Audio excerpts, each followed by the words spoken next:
तो अखिलेश यादव को आप सुन रहे थे, जो कि मीडिया के सवालों का जवाब दे रहे थे। महासंग्राम 2022 से मैं और नीलू आपके साथ लगातार बने हुए हैं। बस कुछ ही मिनटों का इंतजार, 3:30 बजे का इंतजार हो रहा है और 3:30 बजे चुनाव आयोग उत्तर प्रदेश, उत्तराखंड समेत 5 राज्यों में चुनाव का ऐलान करने जा रहा है। अभिषेक जी हमारे साथ बने हुए हैं और भारतीय जनता पार्टी के प्रवक्ता भी हमारे साथ बने हुए हैं। सबसे पहले चलते हैं कांग्रेस के। अभिषेक जी, चुनाव का ऐलान हो गया है, अब 3:30 बजे का बस इंतजार है जब तारीखें सामने आ जाएंगी। क्या कहेंगे आप, कितनी तैयार है आपकी पार्टी? ऐलान होने जा रहा है और उत्तर प्रदेश के आम चुनाव में हम सब जाने जा रहे हैं। और चुनाव पिछले 5 वर्षों से जिस तरीके से भारतीय जनता पार्टी की सरकार ने शासन को चलाया है, प्रदेश की जनता जिस तरीके से त्रास्त रही है, बहुत समय से लोगों को इंतजार था इस वक्त का और वो वक्त अब आ गया है। और उत्तर प्रदेश की राजनीति में बहुत बड़ा बदलाव होने जा रहा है, क्योंकि 4.5-5 वर्षों से जब से सरकार चल रही है, जिन मुद्दों पर ये सरकार लेकर आए थे, इन्होंने जो कहा था कि हम युवाओं को इतनी नौकरियां देंगे, महिलाओं के ऊपर जो अत्याचार पूर्ववर्ती समाजवादी पार्टी की सरकार में किए गए वो बंद हो जाएंगे, गुंडागर्दी बंद हो जाएगी, ऐसा कुछ लोगों को नजर नहीं आया। प्रवक्ता भी हमारे साथ है राजेश जी, अभिषेक जी तो कह रहे हैं कि आपने जो वादे किए थे उन वादों को पूरा नहीं किया, लेकिन अब तो अपनी अपनी बातों को गिराने का वक्त है, क्योंकि 3:30 बजे चुनाव का ऐलान हो जाएगा। देखिए, वादों पे यदि कोई सरकार खरी उतरी है तो सरकार का नाम है योगी आदित्यनाथ जी की सरकार। मैं आपको ध्यान दिलाना चाहता हूं, सरकार ने वादा किया था कि हम किसानों के 1 लाख तक के कर्जे माफ करेंगे। जब तक हमारे पास डाटा नहीं आ गया, 6 दिन तक हमने मंत्रिमंडल की बैठक नहीं की, पहला प्रस्ताव ये आया कि उत्तर प्रदेश के किसानों के हर तरह के 1 लाख तक के कर्जे माफ करने का काम किया। हमने वादा किया था कि 4 घंटे बिजली आती है, 24 घंटे बिजली उपलब्ध कराएंगे। हमने 24 घंटे बिजली उपलब्ध कराई। हमने वादा किया था कि गरीबों के घर में हर घर तक बिजली पहुंचाएंगे। हमने बिजली पहुंचाने का काम किया। हमने वादा किया था हर घर में, गांव में, गरीब के घर में सिलेंडर पहुंचाएंगे। हमने पहुंचाने का काम किया। ऐसी अनेक योजनाएं, फ्री में राशन देने का काम किया। दाल, चीनी, चावल, गेहूं और अब तो हम तेल भी दे रहे हैं, रिफाइंड ऑयल भी दे रहे हैं। तो गरीबों के हित की सरकार, 46 लाख से अधिक गरीबों के मकान बनाने का हमने काम भाई किया। अभिषेक जी सुन लीजिए, आप आंकड़े बता रहे हैं, ये तो आंकड़ों के साथ बातें रख रहे हैं। आप कह रहे हैं कि सरकार ने कुछ किया ही नहीं। देखिए, ये तो भारतीय जनता पार्टी है और आंकड़े की जादूगरी इनका पुराना काम है। कोविड की महामारी 2020 में हिंदुस्तान में आती है और उसके बाद ये जो तमाम जो लिस्ट गिना रहे हैं, उसके बाद से लोगों को देना शुरू किया गया। आप सत्ता पक्ष में बैठे, सरकार में बैठे हैं, जब सारे धंधे चौपट हो गए, लोग घर बैठ गए, अच्छे अच्छे धंधे खत्म हो गए, तो सरकार में होने के नाते आप इतना तो कर ही सकते हैं। इसके लिए वाहवाही लूटने की जरूरत नहीं। राजेश जी, अब चुनाव का वक्त है। अब इस तरह से अगर अभिषेक जी अभी अपनी स्ट्रेटेजी नहीं बता पा रहे हैं, आप स्ट्रेटेजी तो बताइए अभिषेक जी, ताकि जान पाए उत्तर प्रदेश की जनता, क्योंकि आप चुनाव में जा रहे हैं, 5 राज्यों का चुनाव है। देखिए, कांग्रेस पार्टी अपनी स्ट्रेटेजी बता चुकी है। हमने बहुत ही क्लियर कर दिया। हमारी नेता आदरणीय प्रियंका गांधी जी ने जिन मुद्दों को उठाया, महिला सुरक्षा के मुद्दों के, युवाओं के रोजगार के मुद्दों को, किसानों के मुद्दों को, उन मुद्दों पे हम जा रहे हैं चुनाव लड़ने के लिए। प्रियंका गांधी जी, मैं आऊंगा आपके पास। अभिषेक जी और राजेश जी, हमारी सहयोगी नीलू हमारे साथ हैं, जो उत्तर प्रदेश और उत्तराखंड समेत 5 राज्यों के समीकरणों को बड़ी बखूबी समझती हैं। कई सालों से वो लगातार उत्तर प्रदेश, उत्तराखंड और तमाम राज्यों को जो सियासत है उसकी नब्ज को भी टटोलती रही है। नीलू, जरा बताइए इस बार के समीकरण 2022 के कैसे हैं और पूर्व में 2017 की बात करें, 2012 की बात करें, तो उन समीकरणों को आप किस तरीके से देखती हैं? बिल्कुल अनुपम, हम बता दें कि 2017 के हम जहां तक बात कर रहे हैं विधानसभा चुनाव की, तो आप इस ग्राफिक्स के जरिए समझने की कोशिश कीजिए। साथ ही हम सीट कितनी है, किसको कितनी सीट मिली थी और कितने वोटिंग परसेंटेज रहे हैं, वो भी हम जरा अपने दर्शकों को बता दें। अगर 2017 का जिक्र कर रहे हैं तो बीजेपी 312 सीटों पर जीत दर्ज किया था, 39.57% इसका वोटिंग परसेंटेज रहा। एसपी की बात की जाए तो इन सारे जिलों में इस वक्त 47 सीटों पर एसपी रही थी, 21.72 यानी 7.2% मतदान यानी वोट प्रतिशत उनका रहा था। बीएसपी की बात की जाए तो 19 सीटों पर बीएसपी आई थी, 2017 का जिक्र हम कर रहे हैं। 22.27% वोटिंग परसेंटेज के साथ बीएसपी ने जीत दर्ज की थी। वहीं कांग्रेस 7 सीटों पर और उसका वोटिंग परसेंटेज जो रहा था 6.23% था। अब हम आपको डिस्ट्रिक्ट के लिहाज से बताते हैं कि किस तरह से डिस्ट्रिक्ट और कौन कौन सी डिस्ट्रिक्ट है वो भी आप सारे देख रहे हैं इस वक्त। अगर हम आगरा की बात की जाए तो आगरा को हम देखेंगे कि आगरा में कितना वोटिंग परसेंटेज रहा है। बीजेपी 9 सीटों पर रही, यानी पूरी तरह से हर एक पार्टी का सुपड़ा यहां पर साफ हो गया था।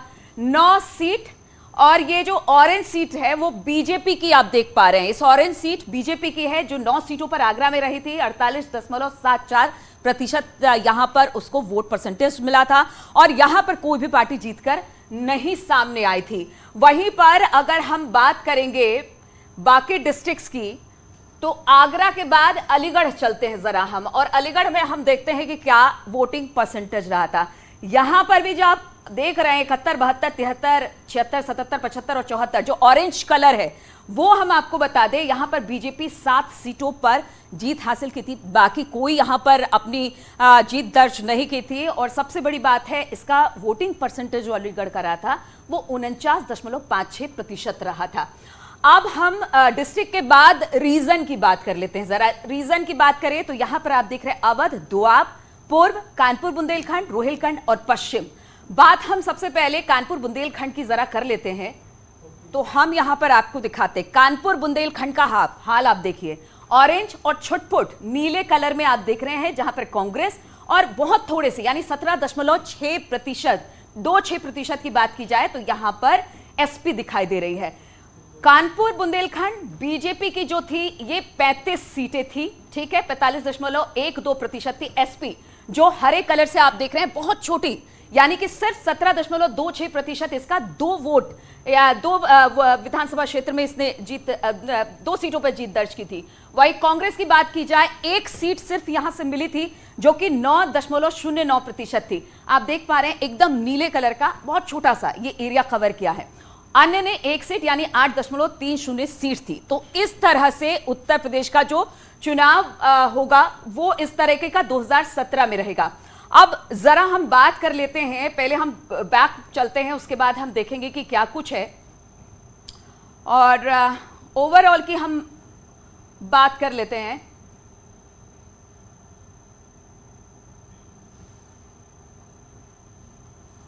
और ओवरऑल ये हम आ गए। अब हम बात करते हैं 2012 की, तो जरा 2012 का सिनारियो आप देख सकते हैं। ये जो हरा है वो एसपी का कलर है 2012 की, जब समाजवादी पार्टी जीत कर आई थी। छुटपुट जगह पर नीली और ऑरेंज बहुत कम जगहों पर आपको दिख रही है, क्योंकि वोटिंग परसेंटेज भी हम लगातार आपको दिखा रहे हैं। एसपी 29.10 जो वोटिंग परसेंटेज था वो उनका रहा था। 224 सीट पर वो जीत दर्ज कर उसने सरकार बनाई थी। बीएसपी की बात की जाए नीले कलर से आप देख सकते हैं 80 सीटों पर काबिज हुई थी बीएसपी, और फिर उसका अगर वोटिंग परसेंटेज की बात की जाए 26.36% जो वोटिंग परसेंटेज उसका रहा। बीजेपी कुछ खास कमाल नहीं कर पाई थी। 47 सीटों पर उसने कब्जा किया था, उसका जो वोटिंग परसेंटेज था वो 14.93% था। तो आप देख सकते हैं कि किस तरह से ये पूरा सिनारियो था। और अब दोबारा से अगर हम ओवरऑल में जाए और फिर 2017 की बात की जाए तो देखिए आप किस तरह से सीधे 12 के बाद, जब 2012 की बात कर रहे थे ये सब नीला हो रखा था, लेकिन अब ये बिल्कुल हरा और गेरुए में है। यानी यहां पर 2017 की बात की जाए तो यहां पर 2017 में बीजेपी ने जीत दर्ज की थी और अब एक बार फिर से बीजेपी जो है वो जीत के लिए अग्रसर है। अच्छा, चूंकि हम बात कर रहे हैं क्योंकि कौन सा जातिगत राजनीति उत्तर प्रदेश में बहुत देखने को मिलती है, इसलिए जातियों के समीकरण को भी समझने की यहां पर जरूरत है। और इस वक्त आप टीवी स्क्रीन पर देख रहे हैं, हमने कुछ ऑप्शन यहां पर रखे हैं। ग्रामीण, शहरी इलाके, ब्राह्मण निर्णायक कहां है, मुस्लिम निर्णायक कहां है, आरएलडी का असर कितना ज्यादा है, कस्बाई इलाके, दलित निर्णायक और दलित निर्णायक जहां जहां वोट पड़े हैं, और यादव निर्णायक कहां पर रहे हैं।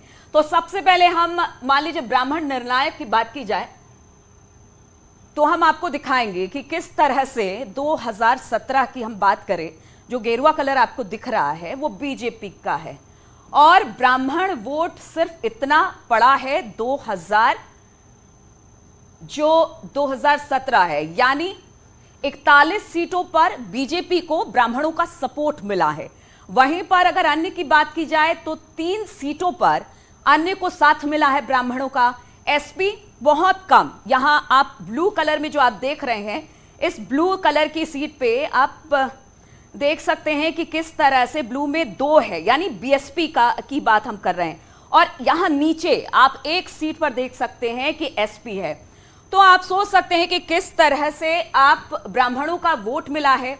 अब बात कर लेते हैं हम जरा मुस्लिम निर्णायक सीटों की। तो मुस्लिम निर्णायक सीटों की बात करें तो ये आप देख सकते हैं कि पिछले 2017 के चुनाव की हम बात करें विधानसभा की, तो यहां पर जो मुस्लिम वोटर्स थे वो भी कहीं ना कहीं बीजेपी की तरफ जाते दिखाई दिए, यानी कि निर्णायक वोट बीजेपी को भी मिला।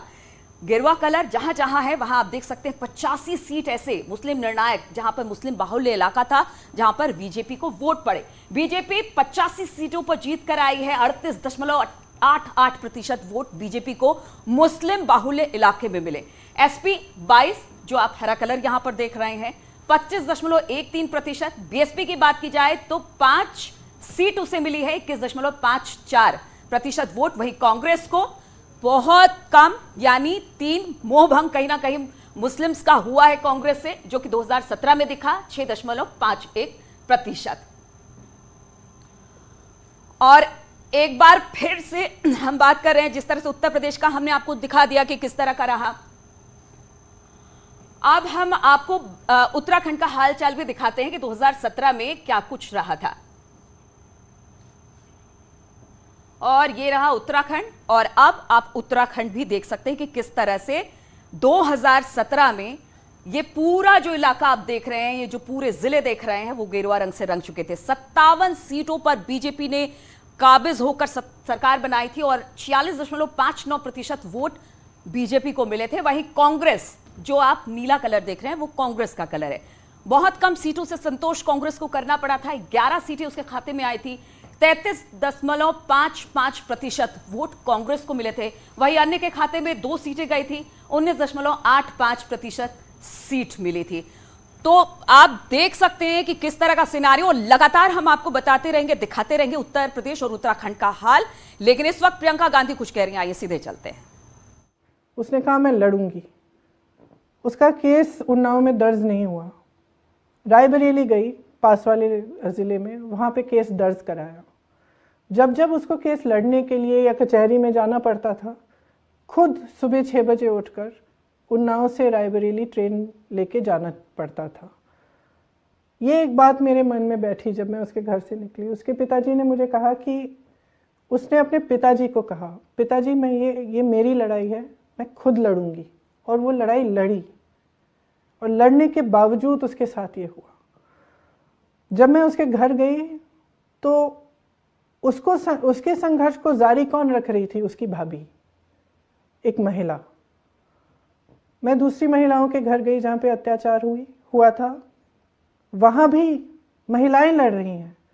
उस लड़की की माता लड़ रही है, या उसकी बहन लड़ रही है, या उसकी भाभी लड़ रही है। सबसे वोकल कौन थी? महिला। तो मेरे मन में ये भावना है कि ये जो महिलाएं हैं जिनके साथ इतना अत्याचार हो रहा है, इतना सह रही है, लेकिन ये कुछ कह रही हैं हमें। ये कह रही हैं कि हम अब सहना नहीं चाहते, हम अपने हकों के लिए लड़ेंगे।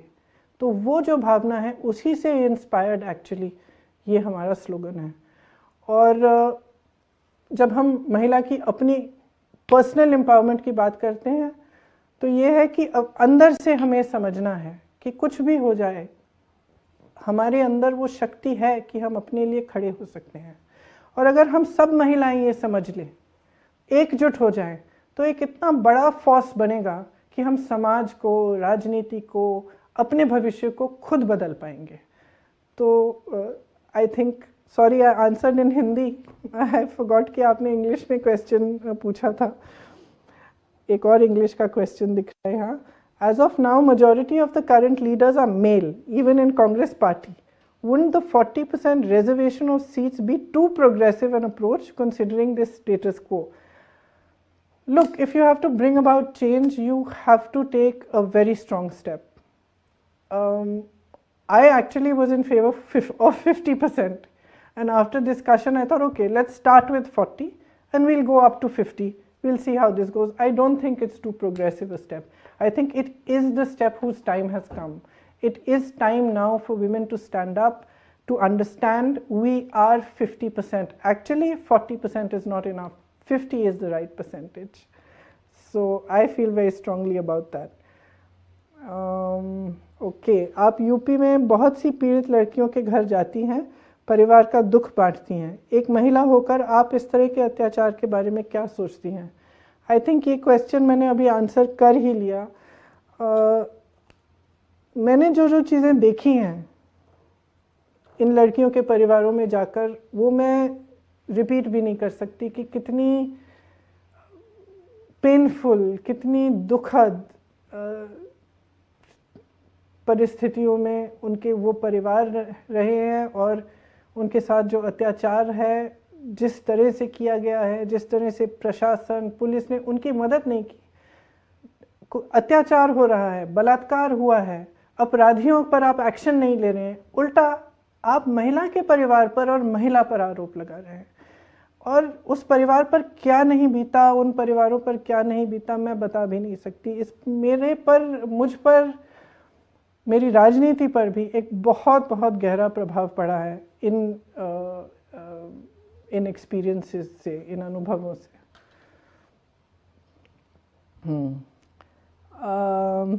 एक और, अच्छा, ये इंटरेस्टिंग क्वेश्चन है। नफरत भाजपा की सबसे बड़ी ताकत है, इससे आप कैसे निपटेंगी? नफरत से निपटने का एक ही तरीका है,